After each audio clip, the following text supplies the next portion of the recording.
Today I wanted to talk about walking and why it's such a great activity for someone with autoimmune disease.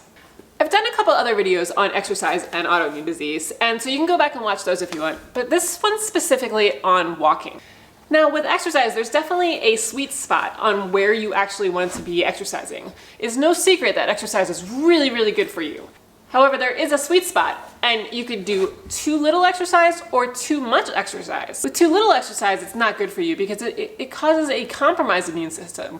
And when you have autoimmune disease, you want your immune system working perfectly, as well as it possibly can, where it regulates and it does all of the functions that it needs to do so that it stops the autoimmune action from happening and your tissue from being eaten. If you don't exercise, you also have a lot of decreased resistance to stress. So any sort of stress that comes out will just make you even worse and have a higher response, which is not really what you want either, because you want to have less stress. And your circadian rhythms get a little messed up, which is not good when you're trying to get sleep and trying to heal from autoimmune disease. But then you have the whole entire other side, where if you have too much exercise over here, then you have increased cortisol response. And if you recall, cortisol is the stress hormone, and you don't want to have too much of that because you already have a lot of that from all of the stressors in life, like traffic and work deadlines and kids asking for everything all the time. And we already know that too much stress can cause and exacerbate autoimmune disease. If you have too much exercise, that's just only going to increase it even more. With too much exercise, they've also discovered that people's response to stress, other kind of life stressors, increases significantly if they do too much strenuous exercise as well. However, if you do just the right amount of exercise, then your response to stressors is so much better and you can actually function and process those a lot better. With too much exercise, you also have an increased susceptibility to things like colds, flus, viruses, and upper respiratory infections, which just make your immune system work harder. And then too much exercise can also cause leaky gut, where all these food particles and toxins and everything get into our system, causing an immune response, which again, we don't want the immune system to be put on high alert and having a huge response, because that just ramps up autoimmune activity. So like I said, I've already done some videos on things that you can do with autoimmune disease, but today I wanted to specifically talk about walking. Walking is actually the perfect exercise for when you have autoimmune disease, because you can still get movement, your heart gets pumping, you actually get gravity that pulls down on stuff, it works on your lymph system. It's just a great activity and something that most people can do.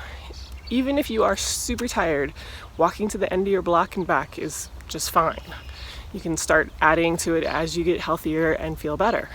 There are other exercises that you can do, and I did another video on exercise for autoimmune disease that shows some of these. But walking is just one of those ones that's really accessible. You don't need any equipment other than some shoes. I half the time walk in flip-flops, so it's not like you need anything fancy. Bring your trusty dog along. Give him some exercise too. And it's something that you can do whether you go outside, in your office, around your office, to the bathroom, just around the perimeter.